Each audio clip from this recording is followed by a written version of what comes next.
Footpath पर वो सो जाते हैं अखबार बिछाकर, फुटपाथ पर वो सो जाते हैं अखबार बिछाकर। मजदूर कभी नींद की गोलियां नहीं खाते, मजदूर कभी नींद की गोलियां नहीं खाते। जिंदगी तो हम बचपन में जिया करते थे, जवानी तो इम्तहानों में कट रही है। तब मैंने कहा है कि हारने वालों का अपना अलग रुतबा होता है, हारने वालों का अपना अलग रुतबा होता है। अफसोस तो वो करें जो दौड़ में शामिल ही नहीं हुए। नेक्स्ट क्लास में आपका स्वागत है। और आज भारतीय राष्ट्रीय कांग्रेस से संबंधित टॉपिक है जो सभी एग्जाम के लिए वेरी मोस्ट इम्पॉर्टेंट है। इस टॉपिक को आप विधिवत अध्ययन करें। इसी टॉपिक के बाद पॉलिटी आरंभ करेंगे, पूरा सिलेबस पढ़ाएंगे। पॉलिटी के सभी वीडियो आपको ऑफलाइन हम प्रोवाइड कराएंगे। आप मेरे चैनल को सब्सक्राइब और लाइक करते रहें। तो स्टार्ट करते हैं। भारतीय राष्ट्रीय कांग्रेस, इंडियन नेशनल कांग्रेस, इसकी स्थापना 28 दिसंबर 1885 में हुई। स्थान मुंबई के तेजपाल गोकुलदास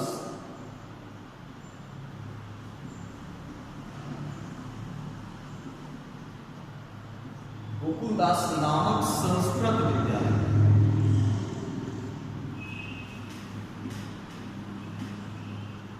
इसने स्थापना। अब इसके संस्थापक महासचिव कौन थे, किसने स्थापना की, वो भी देखते हैं। तो संस्थापक ब्रिटेन के स्कॉटलैंड के रहने वाले A.O. ह्यूम, ये थे संस्थापक।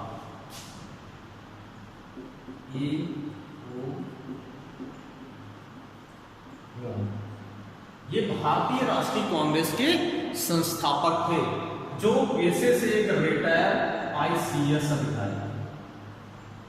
ये कुछ समय तक ये भारत में ICS के पद पर रह चुके हैं। भारतीय राष्ट्रीय कांग्रेस के समय भारत का गवर्नर जनरल कौन था, तो लॉर्ड डफरिन। ये कांग्रेस की स्थापना के समय अंग्रेज गवर्नर जनरल कौन था, तो लॉर्ड डफरिन। ये तो संस्थापक तो A.O. ह्यूम, लेकिन भारत की ओर से जब भारतीय राष्ट्रीय कांग्रेस की स्थापना की गई तो भारत की ओर से वो 3 प्रसिद्ध नेता कौन थे, तो वो थे दादा भाई नौरोजी, दिनसा वाचा और फिरोज शाह मेहता। तो संस्थापक सदस्य दादा भाई नौरोजी और दिनसा वाचा। तीसरे कौन थे, तो फिरोज शाह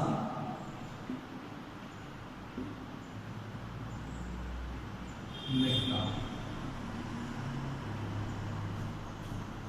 प्रारंभ में भारतीय राष्ट्रीय कांग्रेस का नाम भारतीय राष्ट्रीय संघ था। अब पूछते हैं कि भारतीय राष्ट्रीय कांग्रेस किसने नाम रखा, यानी भारतीय राष्ट्रीय संघ से नाम बदलकर भारतीय राष्ट्रीय कांग्रेस किस व्यक्ति ने नाम किया, तो वो है दादा भाई नौरोजी।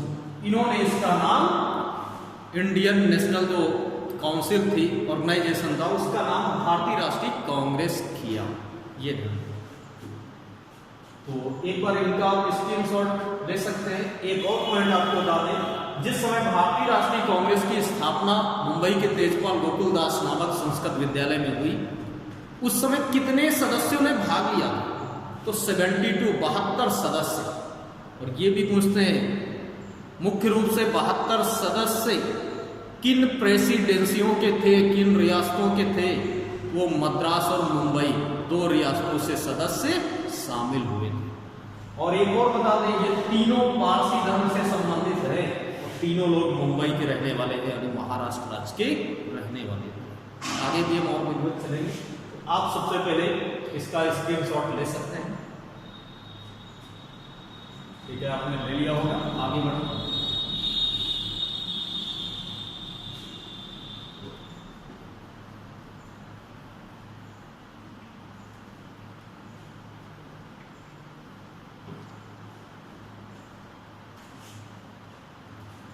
अब भारतीय राष्ट्रीय कांग्रेस की जब स्थापना हुई तो कुल सदस्य कितने थे? 72। कुल सदस्य 72। किन प्रेसिडेंसियों से शामिल हुए थे? तो दो थी उनकी, मद्रास जिसे आजकल चेन्नई बोलते हैं, और दूसरी बॉम्बे यानी मुंबई। इन दो प्रेसिडेंसियों से ये मेंबर शामिल हुए थे। ये विशेष तौर पे आता है। अब भारतीय राष्ट्रीय कांग्रेस की स्थापना हो रही थी। स्थापना के समय और बाद में कई लोगों ने टिप्पणियां की, कई लोगों को रास नहीं आ रहा। अंग्रेज उन्होंने भी टिप्पणियां की, कई गवर्नर जनरल ने टिप्पणियां की, यानी कमेंट किए कि किसने क्या कहा वो हम जान लेते हैं। एक तरफ व्यक्ति और दूसरी तरफ व्यक्ति के द्वारा कहा गया कथन क्या।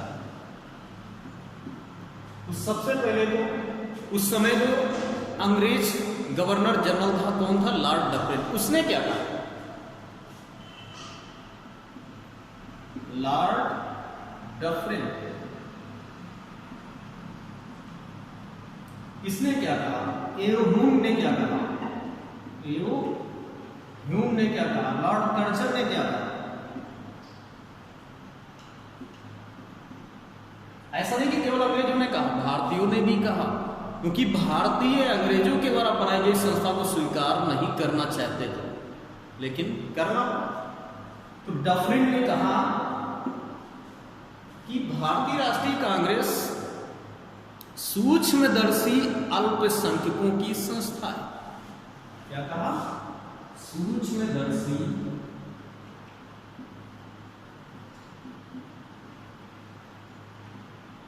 अल्पसंख्यकों की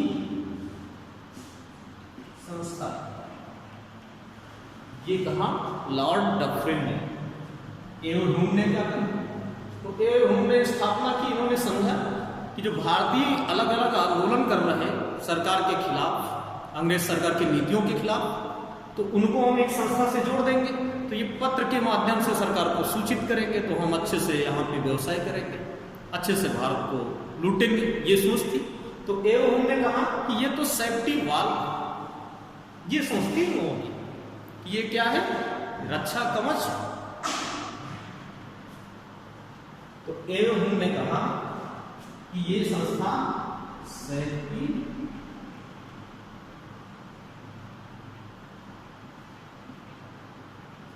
वाल, भारतीय राष्ट्रीय कांग्रेस को सेफ्टी वॉल एरोह्यूम ने कहा। कर्जन ने क्या कहा?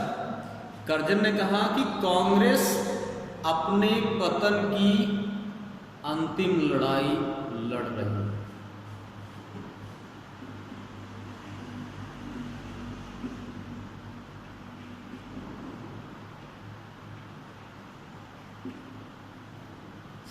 पतन की अंतिम लड़ाई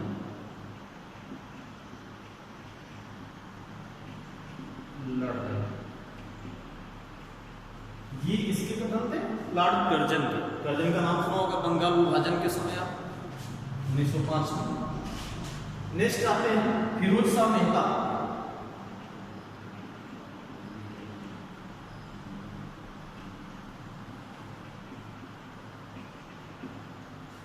स्थापना के समय भारतीय राष्ट्रीय कांग्रेस के समय ये सदस्य थे, स्थापना में शामिल थे, फिर भी इन्होंने कमेंट किया कि कांग्रेस की आवाज जनता की आवाज नहीं हो सकती। ये फिरोज शाह मेहता ने कहा कि कांग्रेस की आवाज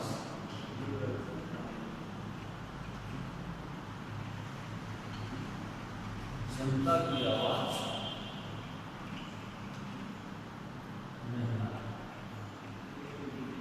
ये फिरोज शाह मेहता का कमेंट है, जनता की आवाज। इसके बाद बाल गंगाधर तिलक, जो गरम दल के नेता थे, बाल पाल आपने पढ़ा होगा, लाल बाल पाल यानी लाला लाजपत राय, बाल गंगाधर तिलक, विपिन चंद्र पाल, ये गरम दल के नेता हैं। और नरम दल के नेता गोपाल कृष्ण गोखले, फिरोज शाह मेहता, ये नरम दल से संबंधित है। हाँ, तो तिलक ने क्या कहा, बाल गंगाधर तिलक, तो तिलक ने कहा कि ये जो कांग्रेस है ये भीख मांगने वाली संस्था है, अंग्रेजों से भीख मांगेगी, ये इन्होंने कहा, क्योंकि मेरा अधिकार है, मेरा देश है। कांग्रेस में सर्वप्रथम स्वराज्य शब्द का प्रयोग, सर्वप्रथम स्वराज्य शब्द का प्रयोग तिलक के द्वारा किया गया। तो तिलक ने कहा ये भीख मांगने वाली संस्था है।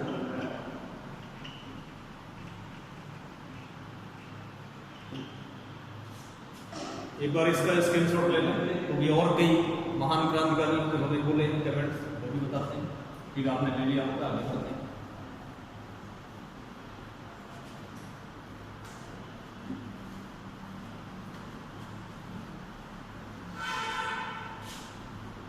नेक्स्ट है अश्वनी कुमार।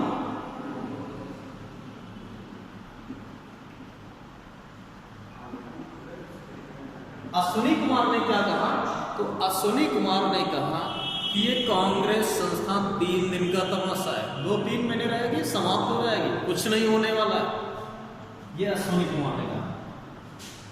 ये 3 दिन का तमाशा है,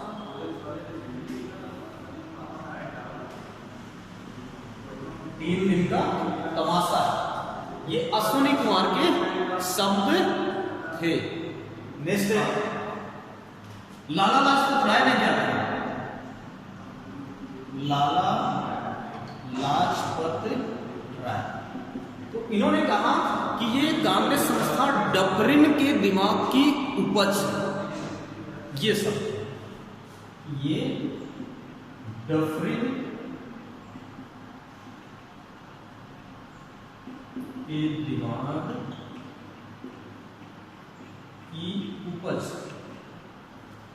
ये लाला लाजपत राय ने कहा। क्योंकि अंग्रेज तो चाहते थे कि जो भारतीय क्रांतिकारी मांग कर रहे हैं वो हिंसा के द्वारा मांग ना करें, अलग अलग क्षेत्रों में आंदोलन करेंगे तो भारत में व्यापार बिजनेस नहीं चल पाएगा। तो इसलिए अंग्रेजों ने ये सोचा कि भारतीयों के लिए एक संस्था बना देते हैं, भारतीय उससे जुड़ के पत्र के माध्यम से मांग करेंगे शांतिपूर्ण ढंग से, तो अंग्रेज अच्छे से शासन चला सकेंगे, ये सोच थी अंग्रेजों की।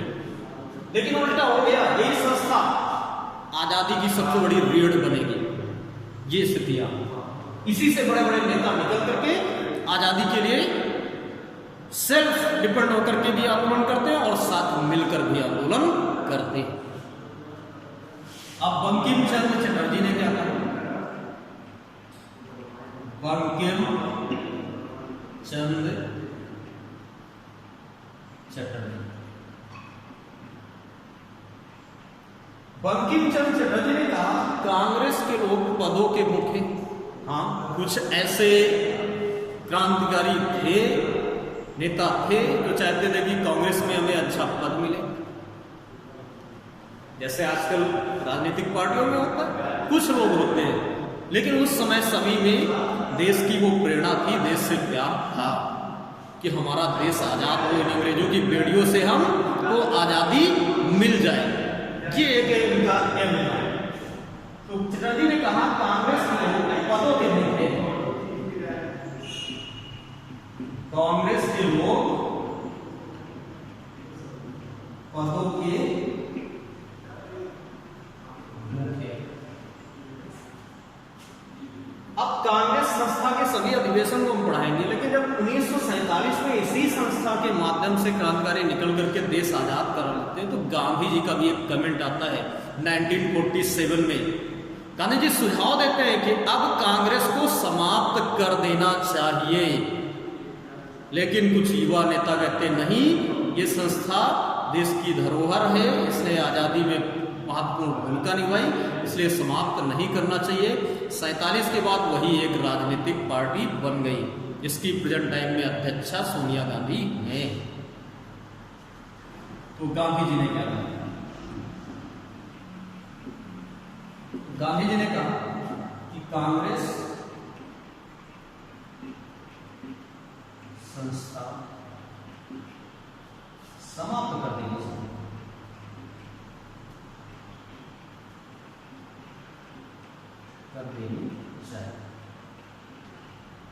कब उन्होंने कहा था इस कांग्रेस संस्था समाप्त कर देनी चाहिए? तो 1940 से। ये लोगों की कमेंट थी इस संस्था के ऊपर। अब आपको हम पहले अधिवेशन में ले चलते हैं, भारतीय राष्ट्रीय कांग्रेस के फर्स्ट अधिवेशन में क्या बातें हुई, कैसे क्या, उस पर हम चलते हैं। ठीक है, इसका स्क्रीनशॉट आप ले लें एक बार। आप वीडियो रोक रोक कर भी देख सकते हैं, आपके पास तो ऑफलाइन वीडियो में इतनी अच्छी सुविधा है। अगर तकनीक अच्छी है तो उसका इस्तेमाल करें, बेहतर रहेगा। ठीक है, आगे बढ़ो।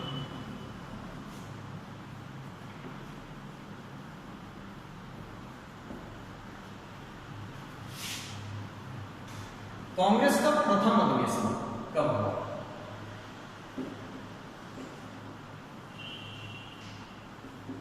तो प्रथम अधिवेशन हुआ 1885 में।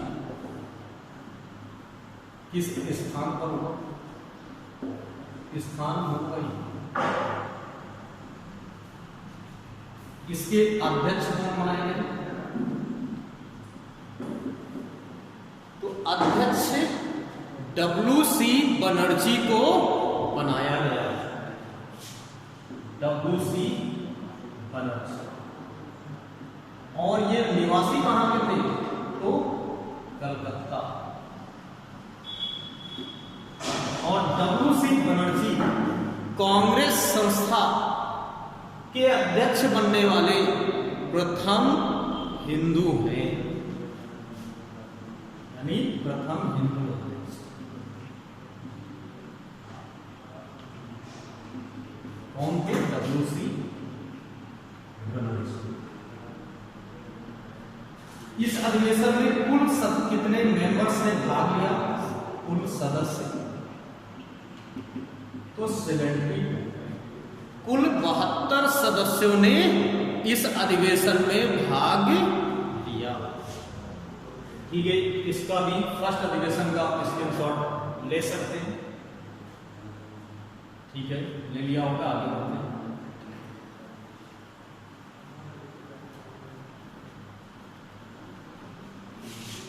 दूसरा अधिवेशन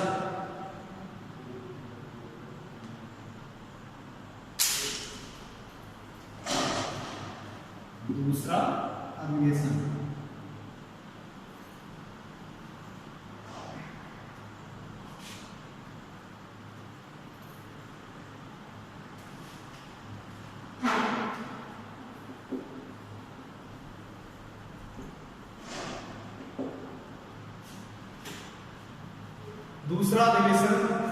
1886 में कहां पर हुआ? कलकत्ता में हुआ। ये कहां पर हुआ? कलकत्ता, यानी स्थान तो कलकत्ता। आजकल कलकत्ता का नाम कोलकाता है। कलकत्ता नगर के संस्थापक जॉब चारनाक थे, ये भी ध्यान रखें। कलकत्ता भारत की पहली राजधानी थी। 1911 में बंगाल विभाजन रद्द करके 1912 में कलकत्ता से दिल्ली राजधानी बनाई और अब राष्ट्रीय राजधानी है। 69वें संविधान संशोधन द्वारा 1991 में दिल्ली को राष्ट्रीय राजधानी का दर्जा दे दिया गया। इस अधिवेशन के अध्यक्ष कौन थे? अध्यक्ष थे दादा भाई नौरोजी। अगर पूछे ये कहां के रहने वाले तो मुंबई। ये कहां के मूल निवासी हैं दादा भाई नौरोजी? तो मुंबई के मूल निवासी थे। एक पारसी परिवार में इनका जन्म हुआ और ये इकोनॉमिक्स के ज्ञाता थे। ये भी विशेष ध्यान था। तो ये प्रथम कांग्रेस के प्रथम पारसी धर्म के अध्यक्ष, पारसी धर्म के अध्यक्ष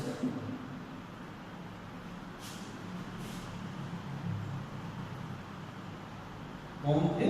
दादा भाई नौरोजी, दादा भाई नौरोजी। दूसरा, दादा भाई नौरोजी से इंपॉर्टेंट जो क्वेश्चन आते हैं, इनकी एक पुस्तक है the poverty un British rule in India. इसी पुस्तक में इन्होंने बताया था धन अफवाह के सिद्धांत, धन बहिर्गमन का सिद्धांत दिया। इसी पुस्तक में आपको मिलेगा कि इन्होंने, दादा भाई नौरोजी ने भारत की सर्वप्रथम राष्ट्रीय आय की गणना की थी 1867-68। ये देखिए, भारतीय राष्ट्रीय आय की गणना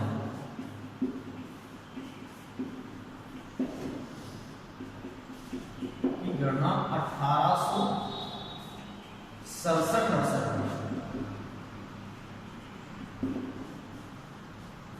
दादा भाई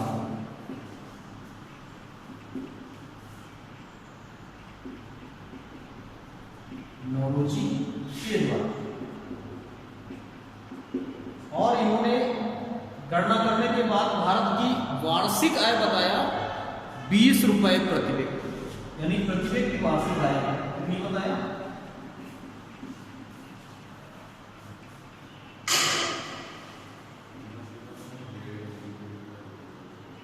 प्रति व्यक्ति वार्षिक आय 20 रुपए बताया। ये किया, तो एक बार इसको रिकॉल कर देते हैं कि दूसरा अधिवेशन 1886 में स्थान कलकत्ता, अध्यक्ष दादा भाई नौरोजी जो मुंबई के मूल निवासी थे। ये प्रथम पारसी धर्म के अध्यक्ष थे दादा भाई नौरोजी। भारतीय राष्ट्रीय आय की गणना 1867-68 में सर्वप्रथम दादा भाई नौरोजी के द्वारा की गई। इन्होंने प्रति व्यक्ति वार्षिक आय 20 रुपए बताया। तो आज इस वीडियो में इतना ही, नेक्स्ट वीडियो में आगे फिर आपको ले चलेंगे। आप ये वीडियो को सब्सक्राइब और लाइक करते रहें और विधिवत वीडियो को पढ़ें, जिससे आपको बेहतर नॉलेज हो, एग्जाम आपको क्वालिफाइड। Thank you class. जय हिंद, जय भारत।